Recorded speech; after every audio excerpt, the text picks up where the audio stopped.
Judge Kim recovered first. Mrs. Kang, this is highly irregular. If you're claiming paternity. I'm not claiming anything, Seo-yun interrupted calmly. The baby shifted in her arms. The sound cut through the courtroom like a blade. I'm stating a fact. DNA testing will confirm it. I'm here to file for full custody, child support, and to finalize this divorce on terms that protect my son. Silence. Jae-won finally found his voice. It came out rougher than he intended. What are you doing? Seo-yun met his eyes. She didn't flinch. I'm doing what you taught me, Jae-won, she said evenly. I'm protecting what's mine. She turned back to the bench. Your Honor, my attorney will be filing an emergency motion for temporary custody and support. All documentation is prepared. And for the first time in his life, Kang Jae-won realized he had already lost. Before we begin, if you're still here, it means this story already pulled you in. And if you stay without subscribing, this story will keep going without you knowing when the next chapter drops. So don't disappear like most people do. Hit subscribe now. And stay for what comes next. Now, let's continue. Chapter 1. The Courtroom. The courthouse in Gangnam smelled like marble and old wood polish. Kang Jae-won sat at the defendant's table, his brioni suit sharp enough to cut glass, his posture military straight despite the cameras documenting his humiliation. His lawyer shuffled papers beside him, unnecessary movement, nervous energy. Jae-won didn't move at all. The press gallery was packed. Reporters, bloggers, a sketch artist from one of the major networks. Everyone wanted to witness the fall of Korea's most untouchable man. Kang Jae-won, 34 years old. Head of the Kangpa syndicate. The man who controlled half of Seoul's underground economy, from shipping ports to nightclub districts. The man prosecutors had chased for a decade without landing a single charge. And today, divorcing husband. The irony wasn't lost on him. They couldn't put him in prison, so the system would destroy him another way. Public humiliation. The dissolution of his marriage broadcast like a reality show. Judge Kim Se-jin cleared her throat from the bench. She was in her 50s, severe, known for running her courtroom like a military operation. We'll proceed with the dissolution of marriage between Kang Jae-won and Han Seo-yun, she announced. The petitioner filed for divorce on grounds of irreconcilable differences. Mrs. Kang was served notice 6 months ago and has failed to appear for 3 scheduled hearings. Jae-won's lawyer stood. Your Honor, we request to proceed in absentia. Mrs. Kang has clearly abandoned. The heavy wooden doors at the back of the courtroom opened. The sound cut through the room like a gunshot. Every head turned. Cameras swiveled. The sketch artist's charcoal froze mid-stroke. Jae-won didn't turn. Not yet. But he felt it, that shift in atmospheric pressure, that electric charge that happens when the entire trajectory of your life pivots on a single moment. Han Seo-yun stood in the doorway. She looked different. Thinner, but stronger somehow. Her hair was pulled back in a simple bun. No makeup except a touch of color on her lips. She wore a black dress that hung loose on her frame, nothing designer, nothing meant to impress. And in her arms, wrapped in a white cotton blanket, was a newborn baby. The courtroom erupted. Camera shutters fired like automatic weapons. Reporters surged forward. Someone shouted a question. Judge Kim slammed her gavel 3 times, the cracks echoing like gunfire. Order. I will have order or I will clear this courtroom. But Jae-won heard none of it. His eyes were locked on the infant in Seo-yun's arms. Dark hair, thick and black. Skin the color of cream. And when the baby turned its head, just slightly, Jae-won saw the shape of the nose, the set of the eyes. His chest constricted. The room tilted 15 degrees. Seo-yun walked down the center aisle. Her footsteps were measured, controlled, like she'd practiced this entrance 1,000 times in front of a mirror. She didn't look at the cameras. Didn't acknowledge the chaos. She walked with the kind of calm that only comes from having already survived the worst thing you can imagine. She stopped 6 feet from Jae-won's table. Their eyes met for the first time in 6 months. Hers were clear, steady, completely unafraid. His betrayed nothing, but inside, something fundamental was breaking apart. This is your son, she said. Her voice carried across the silent courtroom. His name is Kang Min-jae. He was born 3 months ago. You are his father. The silence that followed was absolute. Judge Kim recovered first. Mrs. Kang, this is highly irregular. If you're claiming paternity. I'm not claiming anything, Seo-yun interrupted calmly. I'm stating a fact. DNA testing will confirm it. I'm here to file for full custody, child support, and to finalize this divorce on terms that protect my son. Jae-won finally found his voice. It came out rougher than he intended. What are you doing? Seo-yun looked at him directly. I'm doing what you taught me, Jae-won. I'm protecting what's mine. She turned to Judge Kim. Your Honor, my attorney will be filing an emergency motion for temporary custody and support. I have all the necessary documentation. A man in his 60s stepped forward from the back of the room. Attorney Lee Sang-woo, one of the best family lawyers in Seoul. Jae-won recognized him immediately. This wasn't spontaneous. This was planned. Calculated. Executed with precision. Seo-yun had just walked into his world and detonated a bomb he never saw coming. Judge Kim called a recess. Ordered both parties and their lawyers into chambers. The press was forcibly removed, still shouting questions. In the hallway, Jae-won's lawyer grabbed his arm. We need to talk. Now. But Jae-won was watching Seo-yun disappear into a side room with her attorney and the baby. For the first time in his life, Kang Jae-won, the man who always knew the next 3 moves before his opponent made their first, had absolutely no idea what to do. The baby's cry echoed down the marble hallway. Jae-won's hand tightened on his briefcase handle. Inside chambers, Judge Kim wasted no time. Mr. Kang, are you claiming this child is not yours? Jae-won looked at Seo-yun across the table. She was nursing the baby under a blanket, her face serene. I don't know, he said finally. I didn't know she was pregnant. Because you never asked, Seo-yun said quietly. Because you filed for divorce and never looked back. DNA test, his lawyer interjected. Immediate. Before we discuss anything else. Attorney Lee produced a document. Already arranged. The test will be administered this afternoon. Results in 48 hours. Judge Kim nodded. Until then, Mrs. Kang retains physical custody. Mr. Kang, you're entitled to supervised visitation pending results. No, Seo-yun said. Everyone looked at her. Not until the results are confirmed, she continued. I won't expose my son to uncertainty. Jae-won's voice was ice. You don't get to keep my son from me. Watch me, she replied, meeting his gaze without flinching. The baby, Minute J, made a small sound. Seo-yun adjusted him automatically, her movements practiced and competent. The motion hit Jae-won harder than any weapon ever had. She'd been doing this alone. For 3 months. While he'd been running his empire, she'd been raising his son. 2 days, Judge Kim ruled. Results come back. We reconvene. Mrs. Kang, you'll provide contact information to the court. Mr. Kang, you'll submit to DNA testing today. This hearing is adjourned. Outside, the media circus had multiplied. News vans lined the street. Jae-won's security team pushed through the crowd, shoving cameras aside. He caught one more glimpse of Seo-yun being escorted to a separate exit, the baby's blanket visible over her shoulder. Then she was gone. In the car, Jae-won's consigliere, Park Tae-sung, made 3 phone calls in rapid succession, each one quieter and more urgent than the last. The board is convening an emergency meeting, Tae-sung said, hanging up. They're panicking. Let them panic. A hidden heir destabilizes everything. Every territory agreement we have assumes no succession complications. If that child is yours. He's mine. Tae-sung went quiet. You're sure? Jae-won stared out the window at Seoul passing by in a blur of neon and concrete. I'm sure. Then we have a serious problem. No, Jae-won said softly. I have a son. That night, alone in his penthouse 40 stories above the city, Jae-won stood at the floor-to-ceiling windows and tried to remember the last time he'd touched his wife. It had been a year. Maybe longer. They'd stopped sharing a bedroom after the first year of marriage. Stopped talking after the second. By the 3rd year, they were strangers who happened to live in the same 10,000 square foot space.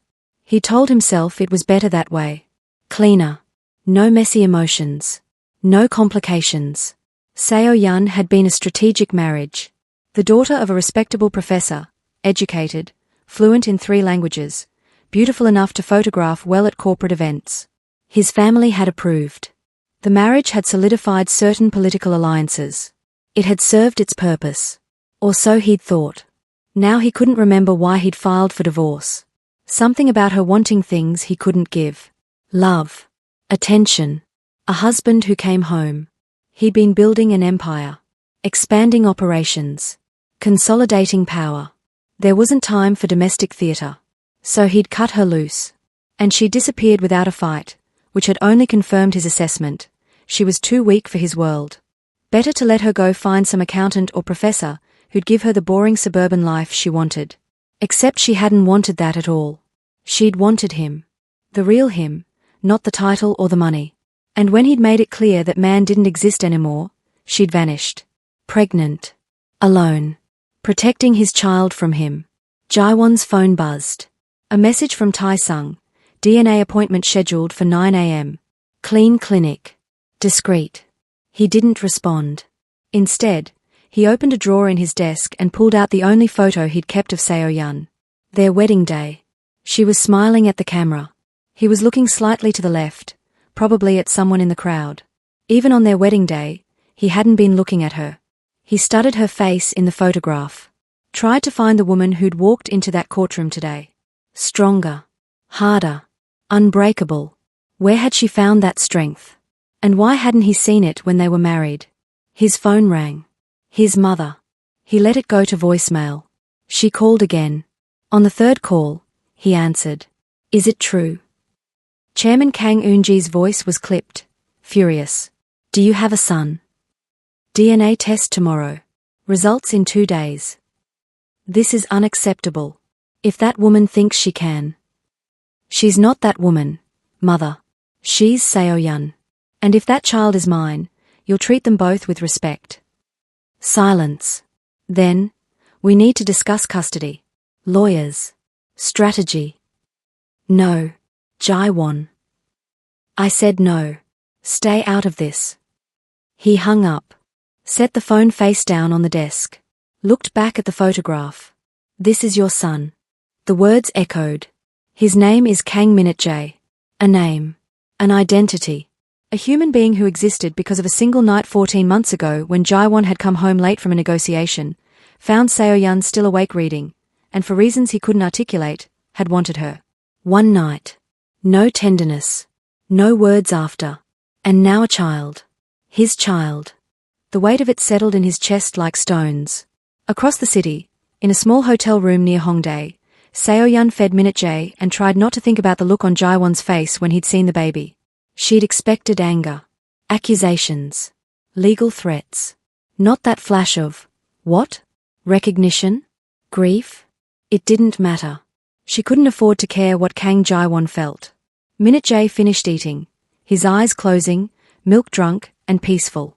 She burped him, changed him, laid him in the portable crib attorney Lee had helped her set up. Sleep, little one, she whispered. Tomorrow changes everything. She wasn't wrong. Chapter 2. Blood Doesn't Lie.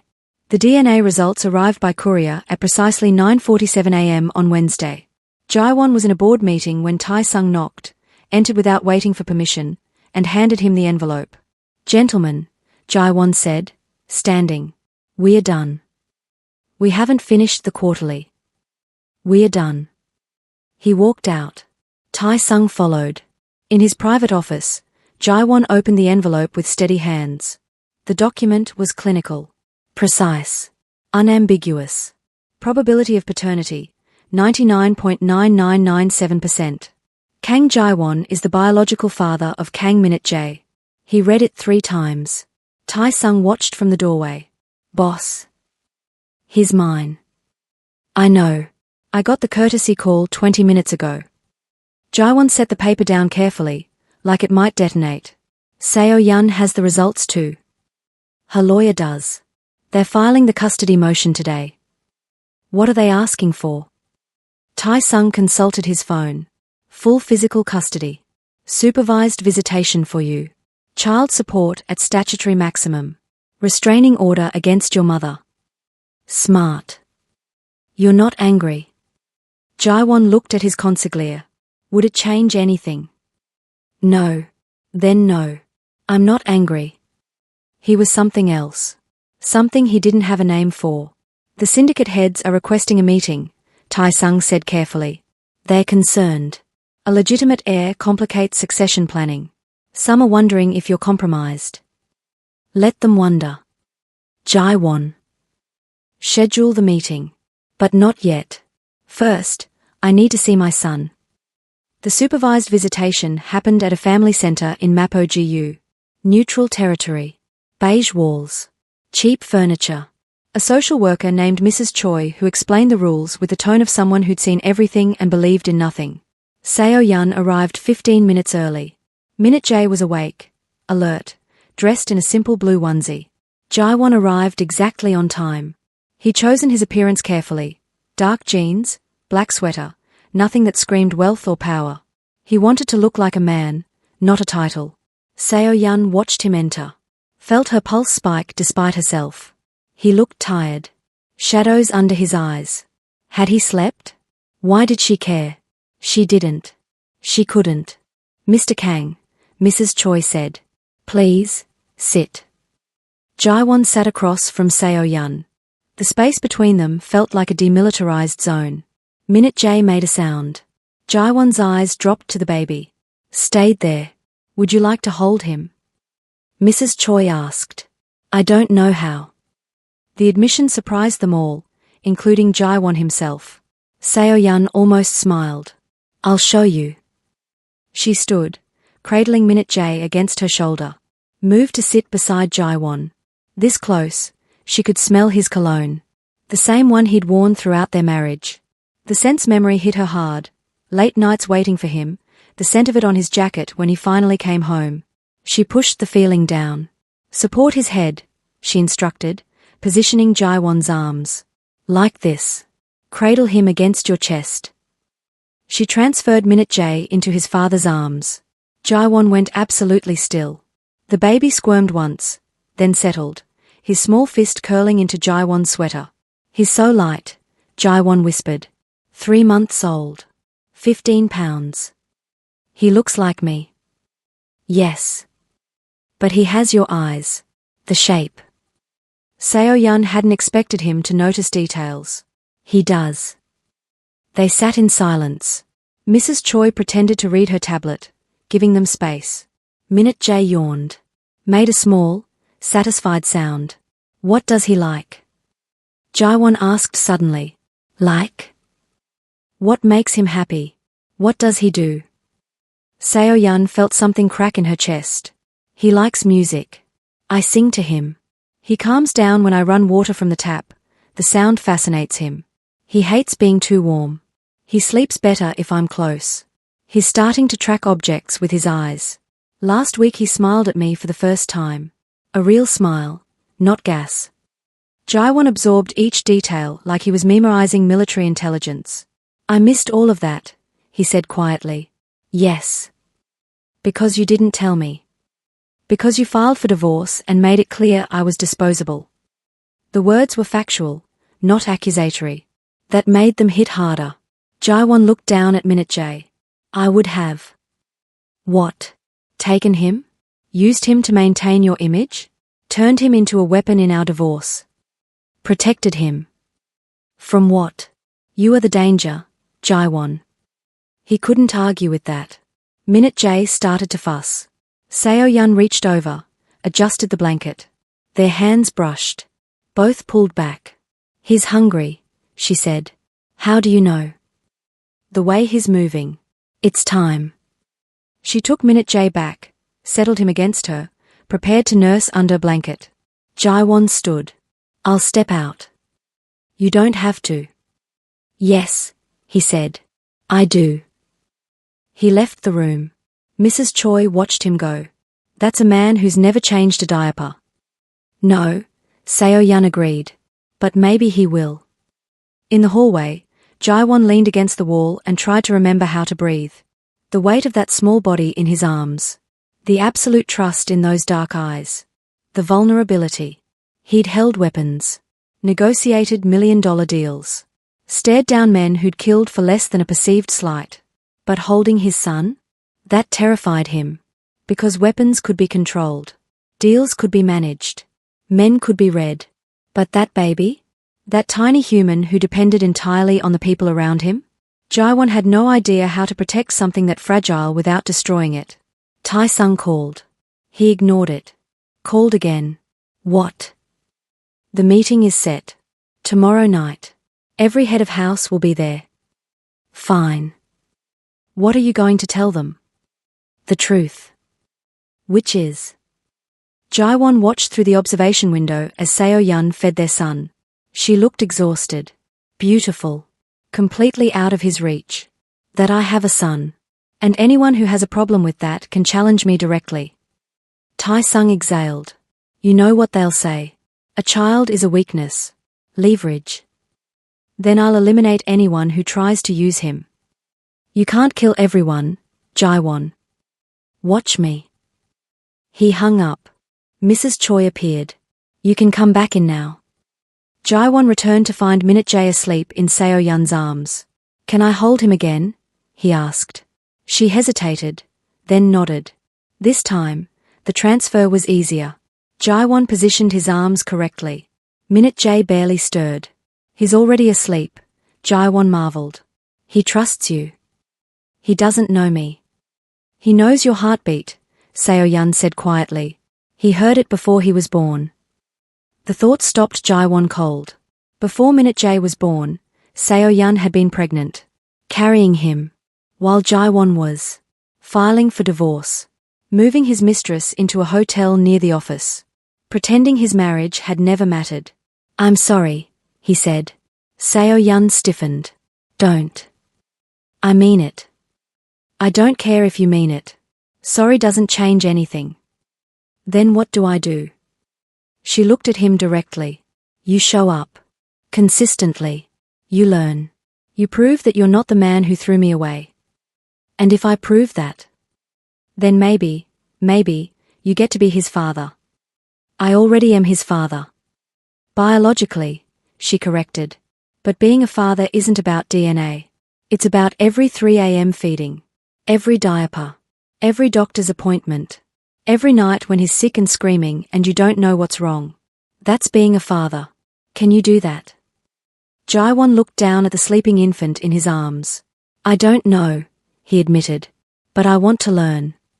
For the first time since the courtroom, Seo Yun's expression softened. Then we'll see. The visitation lasted 2 hours. By the end, Jaiwan had held Minute J 3 separate times, watched Seo Yun change a diaper and tried to memorize the steps, and ask 17 questions about feeding schedules, sleep patterns, and developmental milestones. Mrs. Choi took notes the entire time. When time was up, Seo Yun gathered Minute J and the overstuffed diaper bag that seemed to contain an entire pharmacy. Jaiwan walked them to the parking lot. Next week, he asked. If you complete the parenting class registration. Already done. She paused. You registered. This morning. That was fast. I don't waste time when I know what I want. Seo Yun buckled Minute J into a car seat that had seen better days. The whole vehicle, a 10-year-old Honda, was a far cry from the luxury cars in Jaiwan's garage. You need a better car, he said. That's not safe. It passed inspection. I'll buy you. No, Seo Yun. I said no. I don't need your money. I need you to show up next Saturday and prove you can hold a bottle without shaking. He stepped back. Understood. She got in the driver's seat. Started the engine. Through the window, he said, Thank you for letting me see him. I'm not doing it for you. I know. She drove away. Jaiwan watched until the taillights disappeared around the corner. Tai Sung pulled up in the Maybach. How was it? Jaiwan got in. He has her eyes. That's not what I asked. I know. They drove back toward Gangnam in silence. Finally, Tai Sung said, You're really doing this? The parenting classes. The visitation. Yes. The organization won't like it. The organization doesn't get a vote. They'll see it as weakness. Jaiwan looked out at Seoul streaming past. Then they'll challenge me. And I'll remind them why they don't challenge me. And if they go after the child. The temperature in the car dropped 10 degrees. Then I'll burn their entire bloodline to ash, Jaiwan said quietly. And salt the earth where their families stood. Tae-sung nodded slowly. I'll spread the word. Do that. At a red light, Tae-sung glanced over. Can I ask you something? What? Do you love her? Who? Seo-yun. Jaiwan was quiet for a long time. I don't know, he finally said. I don't know if I remember how. Then why are you doing this? Jaiwan thought about Minute Jae's weight in his arms. The absolute trust. The way Seo-yun had looked at him. Not with love, not anymore, but with something more dangerous. Hope. The cautious, fragile kind. Because for the first time in my life, Jaiwan said, I have something worth being better for. The light turned green. They drove forward. Chapter 3. The Price of Proximity. The parenting class met every Tuesday night in a community center in Yongsan. Jaiwan arrived in jeans and a baseball cap, trying to be inconspicuous. It lasted exactly 4 minutes before someone recognized him. The instructor, a cheerful woman in her 40s named Ms. Park, introduced herself and then announced, We don't care who you are or what you do outside this room. Inside here, you're all just parents trying to learn. Understood. The class nodded. She looked directly at Jaiwan. That means you too, Mr. Kang. He inclined his head. Understood. The other parents, mostly young fathers, a few grandfathers stepping in, relaxed slightly. They learned diaper changing on dolls, swaddling techniques, how to hold a bottle, burping methods, the warning signs of various infant illnesses. Jaiwan took notes like he was planning a military campaign. After the third class, Ms. Park pulled him aside. You're doing well, she said. I'm taking notes. Most of the men here do that the first week, then stop. You're still writing everything down. I don't want to miss anything. She studied him with the kind of perception that made Jaiwan uncomfortable. Can I give you some unsolicited advice? If you must. Your son doesn't need perfect. He needs present. Stop trying to memeize everything and just be there. I don't know how to do that. Nobody does, she said gently. That's the secret. We are all just figuring it out. Saturday visitation became routine. Week 2, Jaiwan arrived with a folder full of notes from the parenting class. Seo-yun found it oddly endearing, though she'd die before admitting it. Week 3, he successfully changed a diaper. Minute Jae peed on him mid-change. Seo-yun laughed, actually laughed, and the sound made something in Jaiwan's chest ache. Week 4, Minute Jae cried the entire 2 hours. Jaiwan walked him, bounced him, tried everything from the parenting class. Nothing worked. He handed the baby back to Seo-yun in defeat. She hummed a specific melody, something Jaiwan didn't recognize, and Minute Jae calmed immediately. It's a folk song, she explained. My mother used to sing it. Teach me. She did.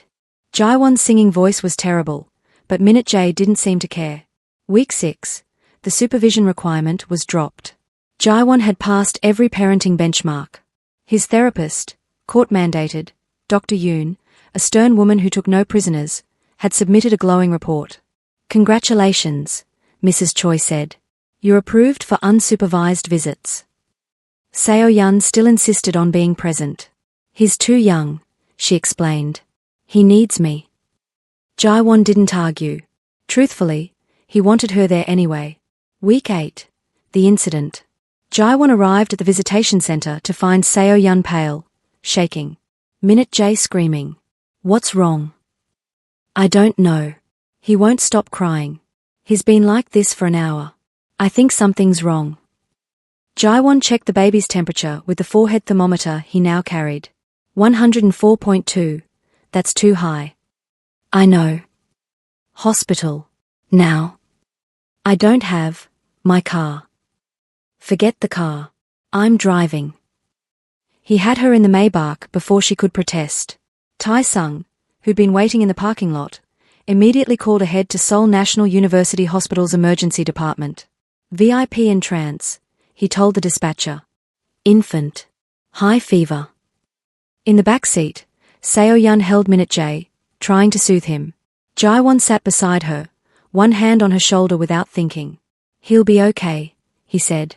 You don't know that. He'll be okay. At the hospital, they were rushed through intake. A pediatrician, young, competent, calm, examined Minute Jae while Seo-yun answered questions. Jae-won stood against the wall, watching, useless. Blood draw. Urine sample. Minute Jae's screams tore through him. It's a urinary tract infection, the doctor finally announced. Serious, but treatable. We'll start 4 antibiotics. He'll need to stay overnight. Whatever he needs, Jae-won said immediately. They were moved to a private room. Minute Jae, small in the hospital crib, and 4 taped to his tiny hand. Seo-yun sat beside him, holding his other hand, silent tears running down her face. I should have known sooner, she whispered. I should have. You brought him as soon as you knew something was wrong, Jae-won said. That's what matters. I'm his mother. I'm supposed to protect him. You are protecting him. You're here. She finally looked at him. Why are you still here? Where else would I be? The question seemed to surprise her. You have an empire to run. It can wait. Jae-won. It can wait, he repeated firmly. My son is in the hospital. Nothing is more important than that. Something shifted in her expression. Not forgiveness, not yet. But recognition. Okay, she said quietly. They sat together as the hours passed. Took turns holding Minute Jae when he fussed. A nurse brought terrible coffee. Jae-won drank it anyway. At 2 a.m., Seo-yun fell asleep in the chair, her head at an awkward angle. Jae-won found a blanket, draped it over her shoulders. Sat down on the floor beside Minute Jae's crib. Watched his son sleep, the 4 dripping steadily, the monitors beeping their reassuring rhythm. I'm here, he whispered. I'm right here. Morning came. Minute Jae's fever broke. By noon, he was smiling again. By evening, they were discharged with antibiotics and strict instructions. Jae-won drove them home, not to the hotel, but to Seo-yun's new apartment. The one she'd rented with the divorce settlement money. It was small. Clean. Nothing like the penthouse they'd shared during their marriage. You don't have to come up, she said. I'm carrying the diaper bag. It weighs more than he does. She almost smiled. Inside, the apartment was sparsely furnished but warm. Baby gear everywhere. A makeshift nursery in the corner of the bedroom. Jae-won set down the diaper bag. Watched Seo-yun put Minute Jae in his crib. Thank you, she said. For today. For. She gestured vaguely. Everything. You don't need to thank me. I do, actually. You didn't have to stay. Yes, he said simply. I did.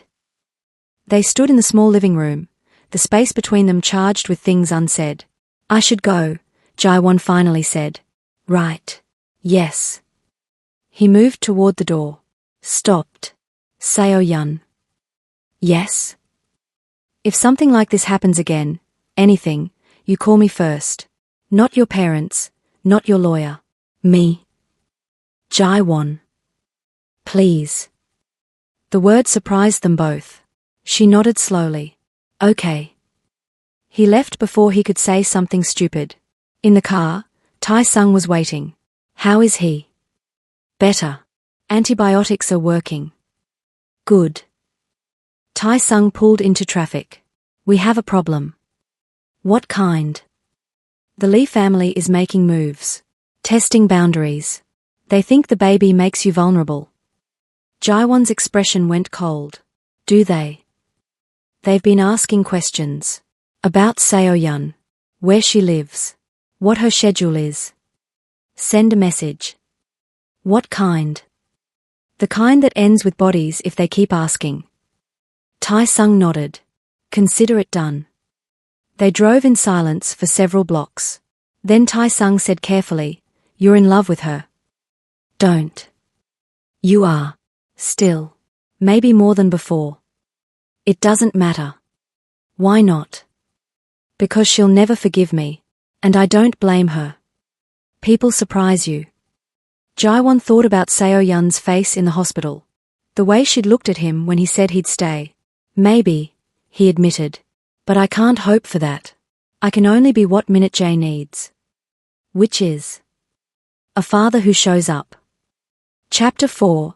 Proximity breeds danger. The attack came 3 weeks later, on a Tuesday. Seo-yun was walking back from the market, Minute J strapped to her chest in a carrier, grocery bags in both hands.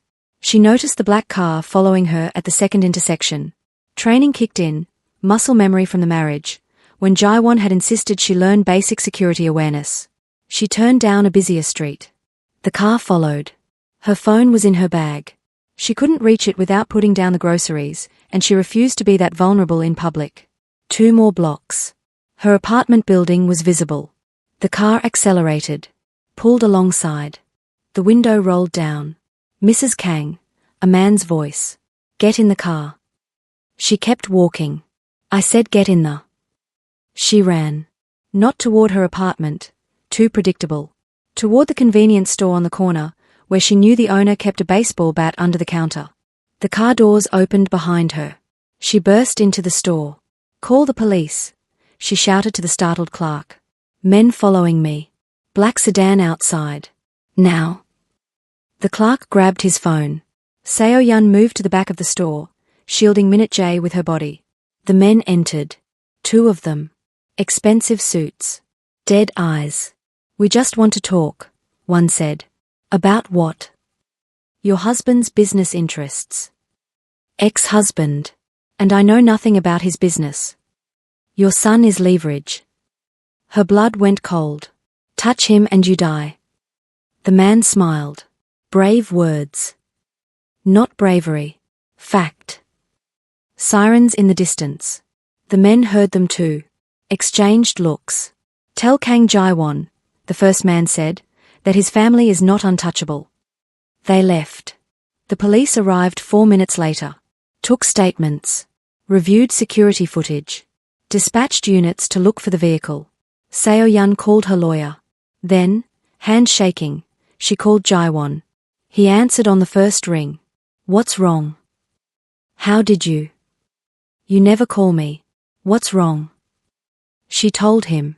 Her voice stayed mostly steady until she got to the part about leverage. Then it cracked. Where are you? Convenience store on Dosendero. Stay there. I'm 10 minutes away. Jaiwon, the police are here. I'm still coming. He was there in 7 minutes. Seo-yun saw the Maybach pull up outside, Jaiwon emerging before the car fully stopped. He entered the store like a force of nature, his eyes scanning for threats until they found her. Are you hurt? No. Minute J. He's fine. He slept through it. Jaiwon's jaw clenched. He turned to the police officers. Do you have the vehicle description? They showed him the security footage. He watched once. I know this car. It belongs to the Lee family. We'll follow up, the senior officer said. Don't bother. I'll handle it. Sir, vigilante justice is. Not vigilantism, Jaiwon interrupted calmly. Business. Outside, Seo-yun buckled Minute J into the car seat Jaiwon had apparently had installed in the Maybach. When had he done that? You're coming with me, he said. Where? Somewhere safe. My apartment is compromised. They know where you live. You're not going back there until this is resolved. Jaiwon, I can't just. Seo-yun. He looked at her directly. They threatened our son. I don't care about the divorce. I don't care about the past. Right now, you and Minute J are targets because of me. That means you're under my protection. Non-negotiable. She wanted to argue. But Minute J made a small sound and she realized. He was right. Okay, she said quietly. But just until it's safe. Agreed. The penthouse was exactly as she remembered. 40 stories up. Floor-to-ceiling windows. Minimalist furniture. No warmth anywhere. Except now there was a nursery. Seo-yun stopped in the doorway, staring. A full crib. Changing table. Rocking chair. Shelves of diapers, wipes, Clothes in every size. A mobile with stars and moons. Everything color-coordinated in soft grays and whites. When did you do this? She asked. Last week. Why? In case of emergency. I wanted him to have a safe place here. She turned to look at him. You thought someone would come after us. I'm always thinking someone will come after what I care about. It's how I stay alive. The admission, what I care about, hung in the air between them. The guest room is ready, he said, moving past the moment. You'll have privacy. I won't disturb you. Where will you sleep? My office. I have a couch. Jaiwon, this is your home. And you're my guests. Make yourself comfortable. He left to make phone calls. Seo-yun stood in the nursery, holding Minute J, looking at the evidence of Jaiwon's planning. He'd thought about this. Prepared for it. Expected to fail at keeping them safe enough to prevent this moment. God, what a way to live. That night, Minute J woke crying at 2 a.m. Seo-yun went to him, but Jaiwon was already there. I've got him, he said quietly. You don't have to. I know, but I want to. She watched from the doorway as Jaiwon lifted their son, held him against his shoulder, began the gentle swaying motion he'd learned in parenting class. He was humming the folk song she taught him. Off-key, but sincere. Minute J quieted. He likes you, Seo-yun said. I like him too. That's not what I meant. Jaiwon looked over. Even in the dim nightlight, she could see his expression, raw, unguarded. I know what you meant. They stood there, the baby between them, and for a moment it felt like something that might have been. In another life. With different choices. I'll take him, she said finally. Okay. She lifted Minute J from Jaiwon's arms. Their hands brushed. Neither pulled away as quickly as before. Seo-yun. Yes? I won't let anything happen to him. To either of you. I know. Do you? Because I need you to know. I will burn this city to the ground before I let anyone hurt what's mine. We're not yours, Jaiwon. Aren't you? The question was quiet. Dangerous. No, she said firmly. We're not. We're just here. Temporarily. He nodded. Right. Temporarily. But neither of them believed it. Chapter 5. The Cost of Protection. Jaiwon didn't sleep that night. Instead, he made calls. Activated networks. Applied pressure to pressure points. By dawn, he had confirmation. The Lee family had ordered the intimidation. A power play. Testing whether fatherhood had made him soft. They were about to learn it had made him lethal. The meeting was called for that evening. Neutral Ground, a restaurant in Itaewon that the underworld used for high-level negotiations. Every syndicate head would be there. Tae-sung arrived at the penthouse to brief him. Found Seo-yun in the kitchen making coffee, while Minute J slept in a bouncer on the counter. Mrs. Kang, he said politely. Tae-sung. She poured him a cup without asking. Remembered how he took it. He's in his office. I know. I came to talk to you first. She looked up, surprised. Tonight's meeting will be dangerous, Tae-sung continued quietly. The Lee family overplayed. They threatened a direct heir. That's a declaration of war by any standard. What will Jaiwon do? What he has to. Restore order. Re-establish dominance. You mean violence. I mean consequences. Seo-yun set down her coffee cup. I don't want Minute J growing up in this world. Then you should leave. Permanently. Is that a threat? It's advice. From someone who's watched Jaiwon build this empire and knows what it costs. He'll protect you. He'll die for that child. But this life? It doesn't change. And eventually, it destroys everything it touches. Including Jaiwon. Especially Jaiwon. Footsteps. Jaiwon emerged from his office, saw them talking. Problem? No, Tae-sung said smoothly. Just updating Mrs. Kang on tonight's schedule. Jaiwon looked between them, not buying it, but didn't press. I'll be gone most of the evening, he told Seo-yun. Security will be here. Full team. 4 men, Rotating shifts. Don't leave the penthouse. What if there's an emergency? Call me first. Then emergency services if needed. That's backwards. Not in my world. She wanted to argue, but he was already moving, Tai-sung following, two men consumed by the machinery of violence they'd built. The meeting room smelled like smoke and expensive whiskey. 12 men sat around a table. Syndicate heads. Power brokers. Killers in $1,000 suits. Jaewon arrived last. Deliberate. A power move. He didn't sit. The Lee family, he said without preamble. Attempted intimidation of my family this morning. 2 men.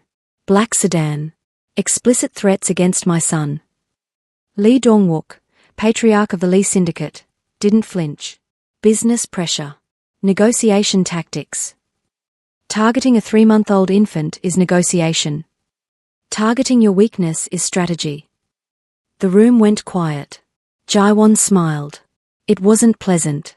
You think fatherhood makes me weak, he said. You think love is vulnerability. You're right. It is. He pulled out his phone, set it on the table, played a recording. Gunfire. Screaming. Silence. That was the Lee family's trafficking operation in Busan. Shut down 1 hour ago. 17 arrests. Your product seized. Your money frozen. Your protection money sources eliminated. Lee Dong-wook's face went pale. You threatened my child, Jaewon continued conversationally. So I erased a decade of your work in 60 minutes. Want to test what I'll do next? You're declaring war, another syndicate head said. Over a woman and a baby. No, Jaewon corrected. You declared war when you forgot that I don't make threats. I make examples. He looked around the table. Anyone else wants to test whether fatherhood made me soft? Step up now. I'll be happy to demonstrate. Silence. Jaewon picked up his phone. Walked to the door. Stopped. One more thing. My son's name is Kang Min-jae. He's my legitimate heir. Any organization that wants to maintain relations with the Kangpa will respect that. Anyone who doesn't. He didn't finish the sentence. He didn't have to. Back at the penthouse, Seo-yeon had put Min-jae to bed and was reading in the guest room when she heard the door. Footsteps. Heavy. Tired. She found Jaewon in the kitchen, pouring whiskey. Is it done? She asked. Yes. Did anyone die? Not yet. But they will. He took a long drink. Probably.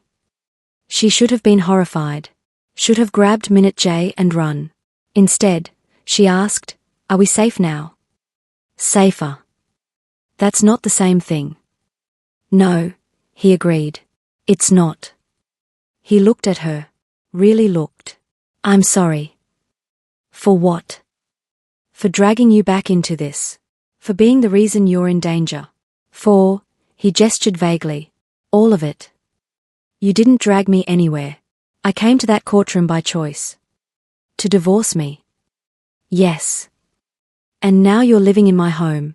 Under my protection. How's that working out? She almost smiled. It's complicated. That's one word for it. Min-jae cried from the nursery. They both moved toward the sound. Stopped. Looked at each other. I'll go, Jaewon said. We'll both go. In the nursery, they found Min-jae hadn't really woken, just fussing in his sleep. Jaewon adjusted the blanket. Seo-yeon restarted the mobile. They stood on opposite sides of the crib, watching their son settle. He's beautiful, Jaewon said quietly. He is. He has your strength. And your stubbornness. God help us all. She almost laughed. In the dim light, she studied Jaewon's face. He looked older. Tired. Carrying weight no fortune could lighten. What? He asked, catching her staring. I'm trying to figure you out. Good luck. You're not who I thought you were. Neither are you. What did you think I was? He considered the question seriously. Fragile. Dependent. Someone who needed protecting from the world. And now? Now I think you're the strongest person I know. And I'm the one who needed protecting from myself. The admission hung between them. Jae-won. Don't, he said quietly. Don't say anything. I'm not asking for forgiveness. I'm just saying. She nodded. They stood there in the darkness, watching their son sleep, and the thing between them shifted again. Not love. Not yet. But not hate anymore either. Something more dangerous than both. Chapter 6. When the past comes calling. 3 days into their forced proximity, Seo-yeon's mother called. Are you insane? Were her first words. Good morning, mother. You're living with him again? After everything? Have you lost your mind? It's temporary. For safety. Safety? Here's the danger. Leave. Come stay with us. And bring the threat to your door? No. Seo-yeon. Mother, I have to go. Minute Jae needs me. She hung up. 10 minutes later, her father called. More measured, but equally concerned. Do you trust him? He asked. With Minute Jae's safety? Yes. With your heart. She was quiet. I thought so, her father said gently. Be careful, daughter. Some men change. Others just get better at pretending. Which do you think Jae-won is? I don't know. But I know you'll figure it out before he does. That afternoon, while Minute Jae napped, Seo-yeon explored the penthouse. The master bedroom was still Jae-won's, minimalist, cold, impersonal. His closet held 20 identical black suits. The bathroom counter held cologne and nothing else. No photographs anywhere. She checked the office. Found it locked. The second bedroom, the one that used to be hers, was now the nursery. Every trace of her had been erased and replaced with preparation for their son. She didn't know how to feel about that. In the living room, she found one photograph. New. In a frame on the bookshelf. Minute Jae. Sleeping. From the hospital during the UTI scare. Her throat tightened. I took it when you were asleep. Jae-won's voice came from behind her. She turned. He stood in the doorway, still in his meeting clothes. You took a picture while our son was in the hospital. No. I took a picture because for the first time, I understood what mattered. Which is? That moment. Him breathing. You beside him. All of us together. She set down the frame carefully. Don't do this. Do what? Say things that make me hope. Would that be so bad? Yes, she said firmly. Because hope requires trust, and I don't trust you. Not like that. Then how do I earn it? You don't earn trust by asking how. You earn it by showing up. Every day. Consistently. Until one day I realize I don't question it anymore. How long will that take? I have no idea. Maybe forever. He nodded slowly. I can live with that. Can you? Really? Because I won't be rushed. I won't be seduced. I won't be manipulated by grand gestures or romantic proclamations. If you're waiting for me to fall back in love with you, you'll be waiting a very long time. Good. She blinked. Good. I don't want you to fall. I want you to choose. Deliberately. Fully aware of what you're choosing. And what would I be choosing? A man who destroyed you. Who's trying to rebuild himself. Who might fail. Who might not be capable of being what you deserve. But who will spend every day trying anyway. The honesty of it stole her breath. I need to check on Minute Jae, she said. She fled before he could see the tears. That night, Jae-won's mother arrived unannounced. The penthouse security called up. Chairman Kang is here. Jae-won closed his eyes. Send her up. Seo-yeon emerged from the nursery. Who? My mother. Oh. You don't have to see her. She's Minute Jae's grandmother. She's also the woman who told you to sign the divorce papers and disappear quietly. I remember. The elevator opened. Chairman Kang Eun-ji entered like she owned the place. Because technically, she did, or had, until Jae-won bought her out 3 years ago. She looked at Seo-yeon. Then at Jae-won. I heard you were living together again. Temporarily, Seo-yeon said. For safety. Where's the child? Sleeping. I want to see him. No, Jaiwon said flatly. His mother turned to him. Excuse me. You heard me. You called Seo-yeon a liability. Told her to disappear.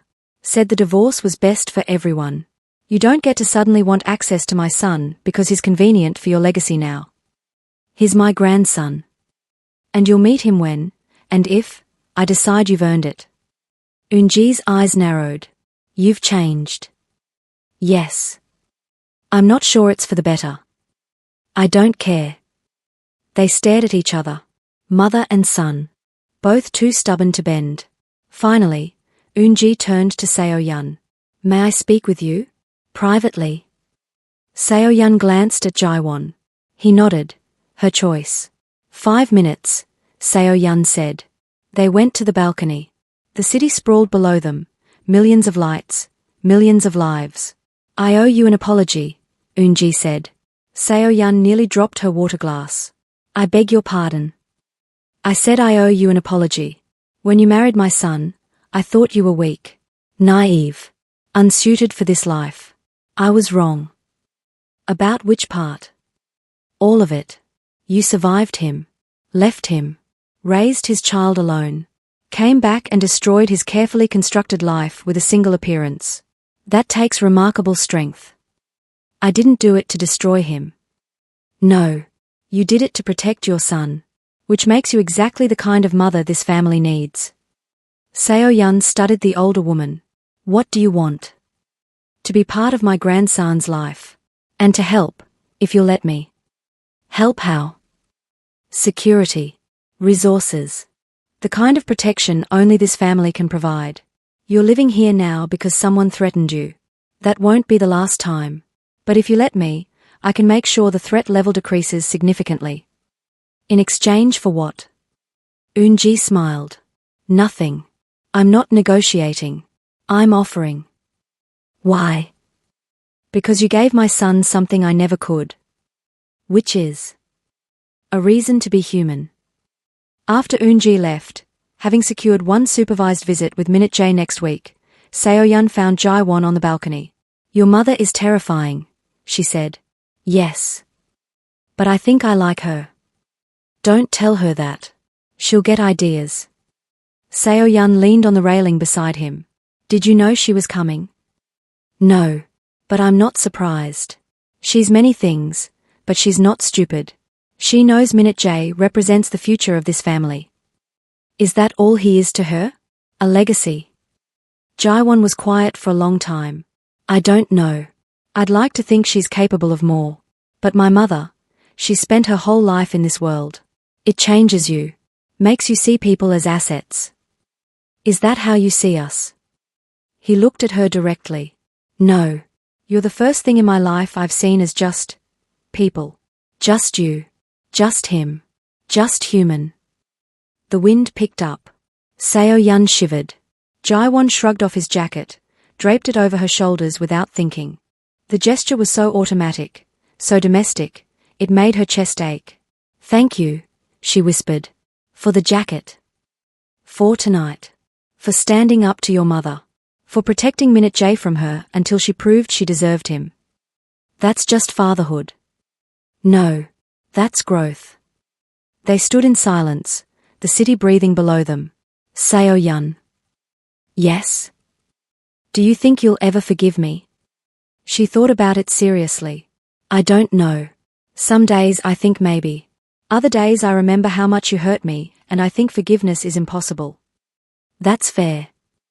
But... He waited.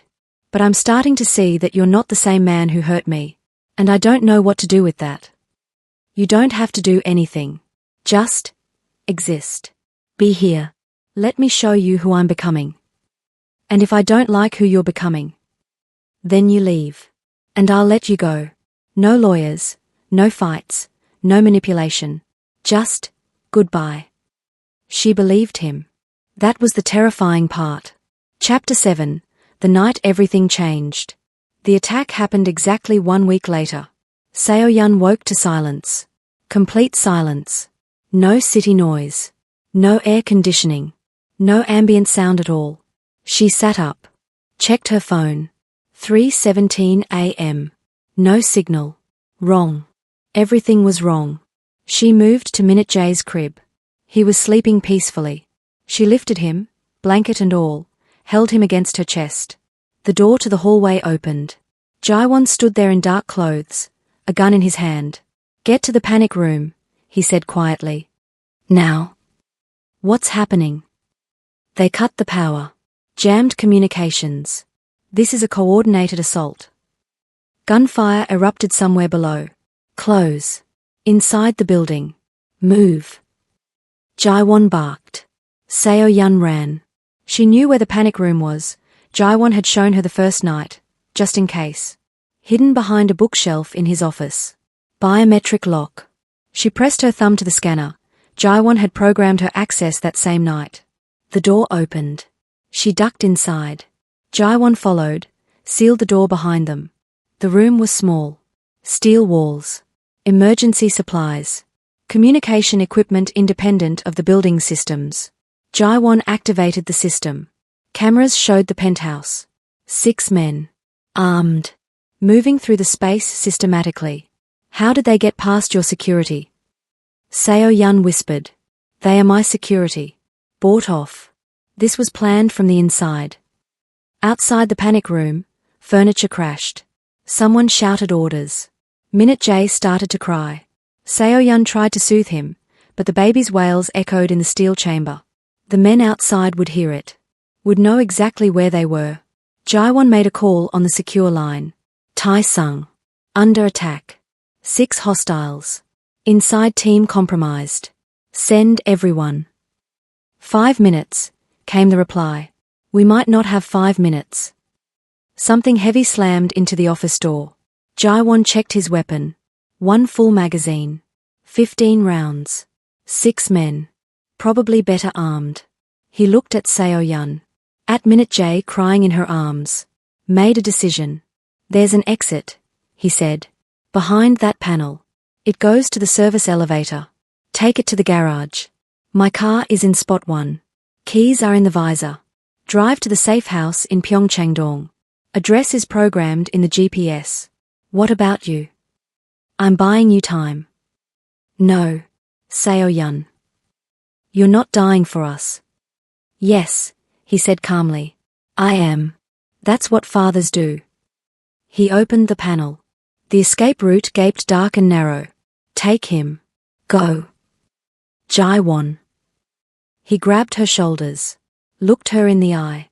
"I have spent every day since that courtroom trying to be worthy of being his father. This is what that means. Protecting him.